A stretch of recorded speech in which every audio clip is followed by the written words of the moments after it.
The debate that dominates nearly every discussion about Dragon Ball Z movie villains is Broly vs Janemba, one that I've actually covered on this channel. However, at the time that I did cover it, it was a commissioned video for Janemba to be the victor.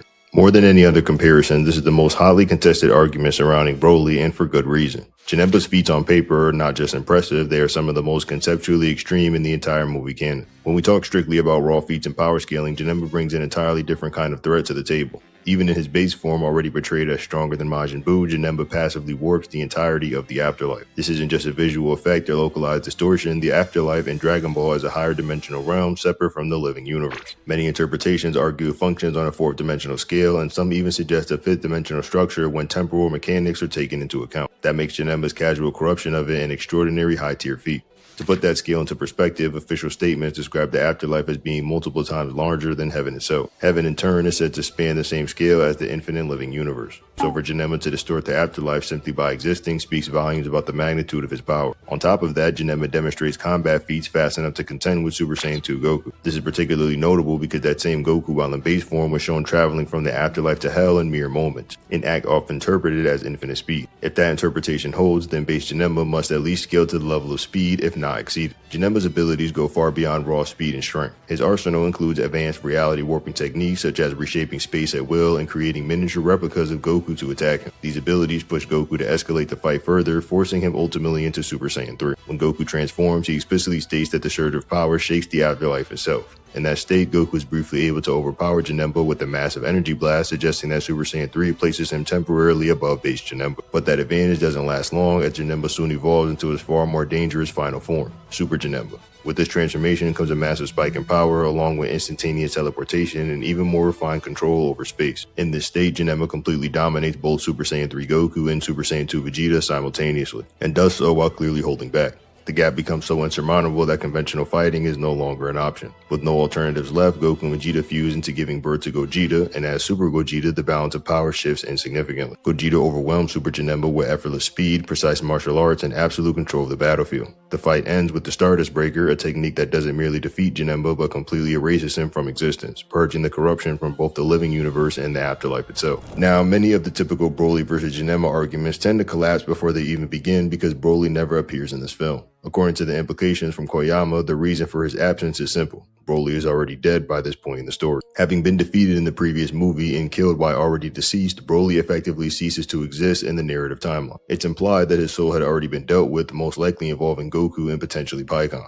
So what do we make of the statement suggesting that Goku confronts Broly at the end of Bio Broly? Does that automatically mean that Goku defeated him, or that Goku had surpassed Broly in strength by this point in time? And does Broly's absence in Fusion Reborn imply that Goku permanently eliminated him? Now, even if we assume that Goku did defeat Broly at some point, that does not automatically mean that Goku was stronger than him. In fact, you can make a very strong argument for why Broly could lose a fight to Goku despite still being more powerful combatant. Broly's entire narrative premise is that he represents the absolute peak of Saiyan potential, raw, overwhelming, and fundamentally uncontrollable. If Broly is designed to be the strongest expression of his race, and if Goku could never defeat him through conventional means as stated by Koyama, then the question becomes obvious. How was Broly defeated? And the answer is likely that he wasn't beaten conventionally at all, and almost certainly not because Goku simply overpowered him. That brings us to the hypothetical scenarios. In one interpretation, Bio Broly involves Broly being sent to hell, where he eventually encounters Goku and Pikkon. The scenario is relatively straightforward to explain because guidebooks describe Bio Broly as an instinctive driven fighter. He relies almost entirely on raw impulse rather than tactical awareness. This is precisely why he is even more vulnerable to being caught off guard than the original Broly. So even if we assume that Bio Broly existed within the same continuity as Fusion Reborn, it's entirely plausible that Goku could defeat him without significant difficulty, not because Goku is stronger, but because Bio Broly's fighting style makes him exceptionally exploitable. Even in a hypothetical scenario where a fully unleashed kaiju-scale Bio Broly possessed greater raw power than Janemba, all it would take to defeat him is catching him off guard while doing what he almost always does in character, play with his opponent.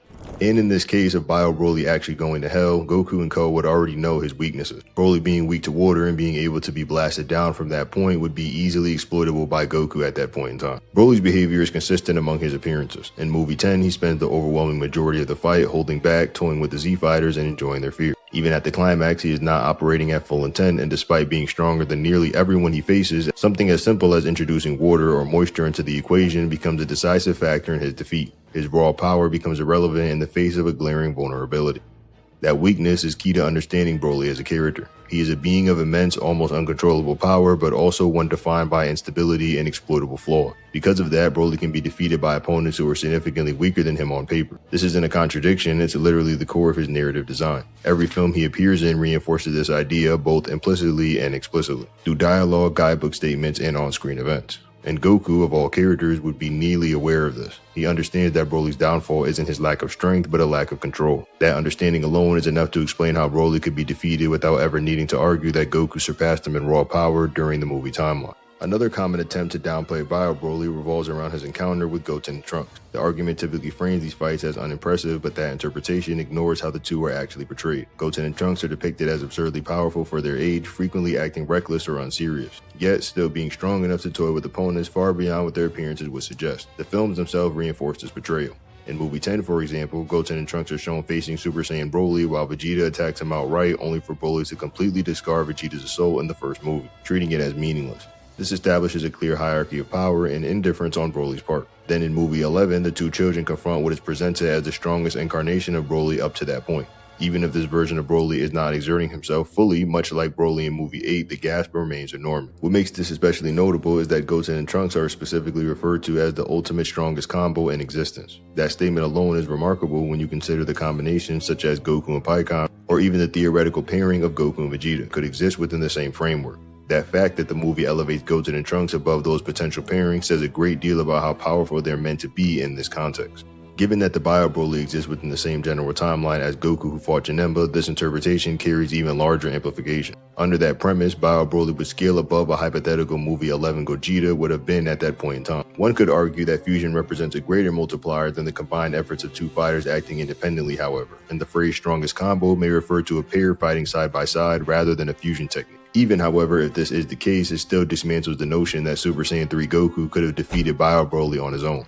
It also undermines the idea that a hypothetical Super Saiyan 3 Goku working alongside a Super Saiyan 2 Vegeta would have performed any better than Goten and Trunks ultimately did. This interpretation also aligns with how the movie portrays Goten and Trunks thematically. They are framed as super prodigies and as the next generation poised to inherit their father's legacy. The film was written in a similar era and style as movies 9 and 10 at a time where there was very little concrete information about how strong the two would become in the future. Because of that uncertainty, it's entirely reasonable that the writing team would depict them as surpassing their predecessors within the self-contained logic of these films. Finally, it's important to remember that death in Dragon Ball does not equate to non-existence. The rule only applied in early Dragon Ball Z when a character died while already deceased. This distinction is relevant to Broly's situation and helps explain why he's not in movie 12. The implication is that Broly's absence is tied to his specific circumstances rather than a contradiction in power scaling. As a result, the statements in scaling from movie 11 that suggest Goten and Trunks are the strongest combo could still reference Goku and Vegeta as they existed at the time, even though they would be dead in the movie. Now, when speaking specifically about feats, people often bring up Janemba when they want to challenge Broly's status as the strongest movie villain, usually pointing to old promotional statements or website descriptions that once labeled Janemba as the strongest. But when you actually break this down properly, looking at creator intent, internal consistency, and what's been quietly walked back over time, the argument ends up favoring Broly more than Janemba. Let's start with the most important piece of evidence, Koyama. Koyama wasn't just a random writer, he was the main scriptwriter for the Dragon Ball Z movies and directly responsible for Broly's creation. In interviews, Koyama has openly stated that Broly was conceived as the strongest being in Dragon Ball at the time, stronger than anyone who appeared in both the movies and TV anime. And Fusion Reborn was one of the movies that he screenwrited. This wasn't said casually either. Koyama explained that Broly returned multiple times because he was too powerful to be convincingly defeated in a single film. From the creator's perspective, Broly wasn't a villain you could simply overpower, he was a wall. That intent is consistent across Broly's appearances. In movie 8 and 10, Broly is not fighting seriously in the way traditional villains do. He dominates the cast, toys with them, and only loses because the story forces an opening. Koyama himself has emphasized that Broly is never shown at full power and that Goku can never defeat him through conventional combat. Every Broly defeat relies on surprise, distraction, or outright plot intervention rather than raw superiority.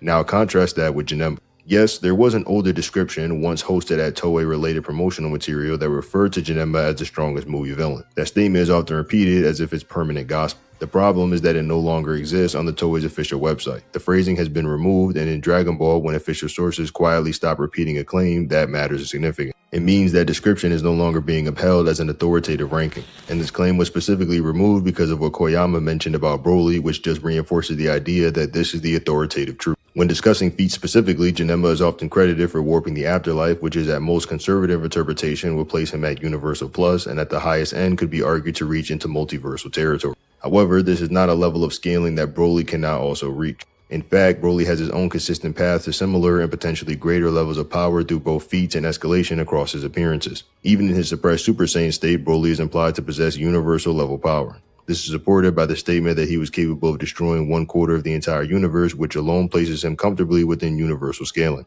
From there, the implications become even more extreme. Once Broly fully transitions into his legendary Super Saiyan form, the power increase is portrayed as overwhelming. Given the magnitude of his transformation, it becomes entirely reasonable to conclude that Broly in Movie 8 alone could have the capacity to annihilate the universe with ease. This interpretation is further supported by how Broly interacts with the cast in later films. In Movie 10, base Gohan is shown briefly contending with Super Saiyan Broly. Broly is clearly not fighting seriously and is largely toying with his opponents, but it is still implied that base Gohan forces Broly to exert more effort than characters such as Master Super Saiyan Goten and Trunks. This suggests that even while restrained, Broly's power floor is extraordinarily high. The gap becomes even clearer when examining Broly's transformations. The legendary Super Saiyan form is able to completely overwhelm Super Saiyan 2 level fighters with no resistance whatsoever. That alone implies that the legendary transformation is not a minor boost, but a massive escalation layered on top of Super Saiyan.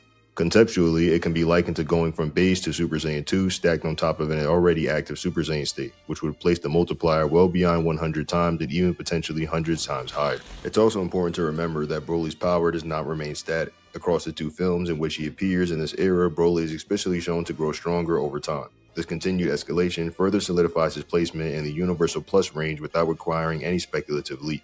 The argument for multiversal scaling emerges when factoring in Goten and Trunks, who are referred to as the strongest combination in existence. Broly is shown to effortlessly overpower them, which would naturally scale him above Movie 12 Super Saiyan 3 Goku. That version of Goku is capable of shaking the afterlife and even the Grand Kai's planet simply by powering up with a feat that's clear large-scale implications. Because of this, the gap in feats between Janemba and Broly is far smaller than what is often portrayed to be. Broly is not relying solely on statements to remain competitive in these discussions. He possesses a combination of on-screen implications, power escalation, and conservative scaling that allows him to stand alongside and potentially even above Janemba when judged purely by feats. When everything is broken down properly, the overall picture favors Broly. He not only benefits from stronger and more consistent creator statements, but also from relative power scaling that places him comfortably within the same upper tier, if not beyond those attributed to Janemba. In addition, I've also seen arguments that attempt to use video game scaling to elevate Janemba as the single strongest movie villain. However, if video game scaling is being treated as valid evidence, then the same standard overwhelmingly favors Broly rather than Janemba. In Shin Budokai, Janemba is explicitly confirmed by the game's creator to be equivalent to his movie counterpart. The description provided by the developer stated that Janemba is an evil entity who appeared in the Home for Infinite Losers, and is described as the strongest enemy to appear in the Dragon Ball Z anime movie. He is said to possess overwhelming power and speed, along with a wide array of special abilities. The statement further explains that Janemba can transform his club into a razor-sharp sword for combat, and most importantly, that he is just as powerful in the game as he was in the film continuity. As a result, he is presented as one of the strongest characters available in the game. At first glance, the claim that Janemba is the strongest enemy to appear in the movies might seem definitive, and is understandable why some people immediately treat that statement as conclusive. However, it is well established that the actual media itself always takes priority over promotional or authoritative statements when the two come into conflict. Context and on-screen portrayal ultimately matter more than isolated descriptions, and this is where the argument collapses. The same statement that insists Janemba is identical in strength to his movie incarnation directly contradicts the idea that he surpasses Broly. Within the video game Budokai 3, Broly is shown clashing head-on with Super Saiyan Gogeta and sending him flying backwards from impact alone. This is especially significant because the Gogeta featured in the game is also stated to be equal in strength to his appearance in Fusion Reborn, just as Janemba is in Shin Budokai. In Fusion Reborn, Janemba was completely outmatched by Gogeta. He could barely cause Gogeta to react, let alone force him back or overpower him in a single direct exchange. The gap between them and the film is clear and decisive. Therefore, when the game presents a version of Broly who can physically overwhelm and repel the same level of Gogeta, it establishes a hierarchy that places Gogeta above Janemba by the game's own internal logic. As a result, even when using video game scaling as a framework, the outcome does not favor Janemba. Instead, it reinforces the conclusion that Broly would scale higher than Janemba in this context. Making attempts to use the games to crown Janemba as the strongest villain is fundamentally self-defeating. Herudagon is actually a relatively straightforward case when it comes to scaling discussions. According to older promotional material from Toei, Herudagon was considered weaker than Janemba. This assessment was based on the fact that Herudagon was defeated by Super Saiyan 3 Goku without the need for fusion, whereas Janemba required Goku to achieve a similar outcome. While the specific website reference has been removed, the ranking is consistent within the narrative presentation in the films. Wrath of the Dragon, where Herudagon appears, takes place shortly after the Buu Saga, which aligns with the established power levels of Goku and the characters at the time. In this context, Herudagon's relative strength is easy to place. He is a formidable opponent, but he clearly does not reach the level of Janemba or Broly. When it comes to Battle of Gods, Broly's dominance encounters a natural ceiling and where Beerus comes in. Koyama himself has stated that Beerus is stronger than Broly, establishing a clear hierarchy between the two. This isn't just a casual remark, it reflects the official intent behind the characters' respective power levels. Beyond statements, Beerus' feats in Battle of Gods reinforce this gap.